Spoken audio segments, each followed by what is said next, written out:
안녕하세요. 요길입니다. 반갑습니다. 웬디 미첼 씨가 쓴 내가 알던 그 사람을 리뷰하고 있습니다. 오늘 12번째 시간입니다.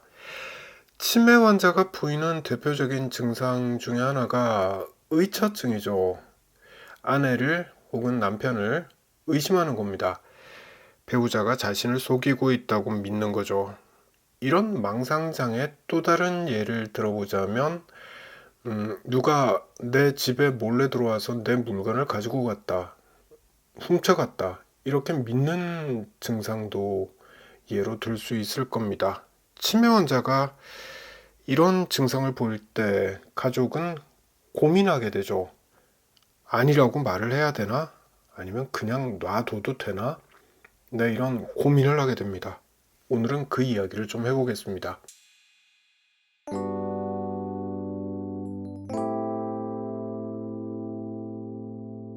내가 알던 그 사람, 이 책을 보면 웬디 미첼 씨가 자기 어머니 이야기를 가끔 한다는 거 알 수 있는데요. 어머니는 암 투병 중에 돌아가셨습니다. 어느 날 웬디 미첼 씨가 병원에 문병을 갔더니 어머니는 저자를 딸이 아니라 손녀로 생각하십니다. 학교 다녀왔니? 네, 이렇게 딸한테 물어보는 거예요. 이미 딸은 성인이고 직장을 다니고 있는데 학생으로 생각을 하고 있는 거죠. 이때 딸은 망설여지겠죠. 엄마, 나 딸이야. 손녀가 아니고 이렇게 말을 할까? 이렇게 말을 해야 되나? 이렇게 잠시 고민을 하다가 웬디 미첼 씨는 그냥 자기가 손녀인 척 엄마를 대하기로 합니다. 그래서 네, 잘 다녀왔어요. 학교 재밌었어요. 이렇게 이야기를 한 거예요. 그럼 또 어머니는 이렇게 묻습니다. 요즘 공부는 열심히 하니? 손녀한테 묻는 거예요, 엄마는. 그러면 또 딸은 대답합니다. 네, 재밌어요. 공부가 점점점 네, 이런 대화가 오고 가는 겁니다. 그러다가 어머니가 창 너머를 보십니다. 그리고는 말씀하십니다. 군인들이 이제 줄을 지어서 집으로 오고 있구나, 얘야. 네, 이런 말씀을 하시는 거예요. 물론 창밖엔 그런 풍경은 없습니다. 군인들이 줄지어서 오고 있는 풍경은 없어요. 이때도 저자는 그런 행렬은 없어요, 엄마. 이렇게 말하지 않습니다. 그냥 놔둡니다. 그저 진짜 그런 행렬이 있는 것처럼 같이 창밖을 바라봅니다. 한참을 그렇게 창밖을 바라보고 있습니다. 왜 이렇게 하냐? 네, 답은 아주 간단합니다. 무의미하니까 그런 거죠. 내가 손녀가 아니라 딸이라고 말을 하는 게 무의미하니까 그렇습니다. 또 창밖엔 군인 행렬 같은 건 없다고 바로잡아 드리는 게 무의미하기 때문에 그렇습니다.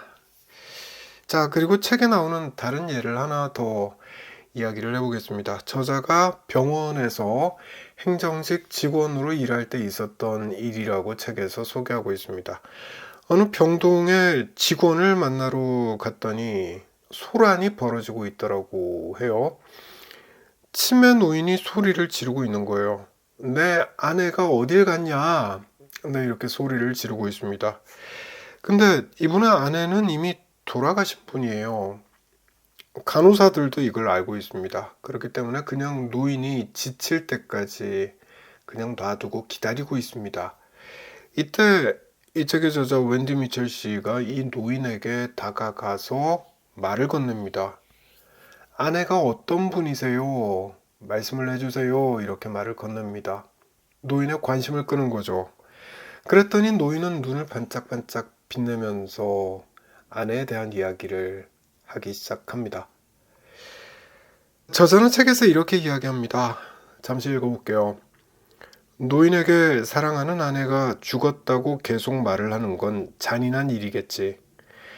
노인이 기억하지 못하면 그에게 그녀는 죽지 않은 거니까.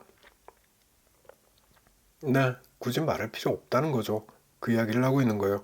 왜냐하면 노인은 아내가 죽었다는 사실을 기억하지 못하고 있기 때문에 그렇습니다. 그리고 사실을 알려준다고 해도 노인은 믿지 않을 거기 때문에 그렇습니다. 난 기억이 나지 않는데 남들이 아내가 죽었다고 말을 하는 거잖아요. 그럼 이걸 믿겠냐는 거죠. 아, 이 사람들이 나를 속이는구나. 네, 이렇게 생각하지 않겠냐는 거죠. 이게 치매입니다. 치매는 최근의 일을 기억하지 못하는 거죠. 그리고 기억하지 못하는 범위가 점점 오래전 일로 멀어지는 병이 치매입니다. 제가 이 책을 읽으면서 참 많은 도움을 받게 된다고 여러 차례 말씀을 드렸는데 제 아버지 생각이 나서 그렇습니다. 아니라고 이야기를 하는 게 필요가 있을까라는 생각을 이 책 보면서 하게 됐던 거죠. 아버지가 제 말을 믿으신다면 100번이고 이야기를 하겠습니다. 근데 그렇지 않기 때문에 과연 아니라고 말씀드리는 게 맞나? 라는 생각을 하게 된 거예요. 그러니 이렇게 생각해 보게 됩니다. 대세에 지장이 없는 일이라면, 대세에 지장이 없는 일이라면 그냥 그렇게 믿도록 놔두는 것도 보호자가 스트레스를 덜 받는 일일 수 있겠다. 네, 이런 생각을 하게 되더라고요. 물론 그냥 놔두면 안 되는 일도 있을 겁니다. 예를 들어서 요양보호사가 집에 찾아오는데 이 사람이 강도라면서 몽둥이를 들고 쫓아든다면 이건 뜯어 말려야 되는 거죠. 그리고 강조해서 설명을 해드려야 되는 거죠. 이분은 강도가 아니고 요양보호사라고 도와드리려고 오신 분이라고. 네, 재차 강조해서 말씀을 드려야 되는 겁니다. 그리고 몽둥이를 찾으면 뜯어 말려야 되는 거죠. 또 계속해서 이런 일이 반복된다면은 부탁을 해야 되는 거죠. 요양보호사 다른 분이 오시도록 부탁을 드려야 되는 거죠. 하지만 대세 지장이 없는 경우라면 그냥 받아들이는 것도 방법이겠다 싶은 거예요. 그냥 받아들인다. 이게 무시하자, 환자를 무시하자 이런 뜻이 절대 아니라는 거 아시겠죠? 예전 어느 영상에서 말씀드렸지만 치매 환자는 서서히 기억을 잃어갑니다. 하지만 감정은 여전히 살아있죠. 감정은 여전히 남아있습니다. 누가 방에 들어와서 물건을 훔쳐갔다, 돈을 훔쳐갔다, 네, 이렇게 이야기를 하신다면 이게 사실과는 다르다고 할지라도 이분은 감정을 느끼고 있는 거예요. 억울함, 불안함, 이런 감정은 환자에게 진짜로 남아있습니다. 그러니 일단은 그러냐라고 공감해 주는 게 중요하다는 거죠. 누가 뭘 갖고 갔다라고 하면 아 그래요 라면서 같이 한번 찾아봅시다 라고 말하는 게 훨씬 더 중요하다는 거죠. 아니라고 말하는 것보다. 그래야 환자가 안정감을 되찾는다. 이렇게 말할 수 있겠습니다. 근데 이게 사실 참 힘들죠.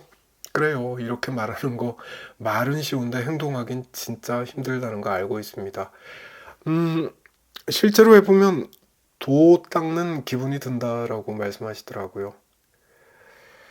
근데 환자잖아요. 내가 돌봐야 되는 대상이잖아요.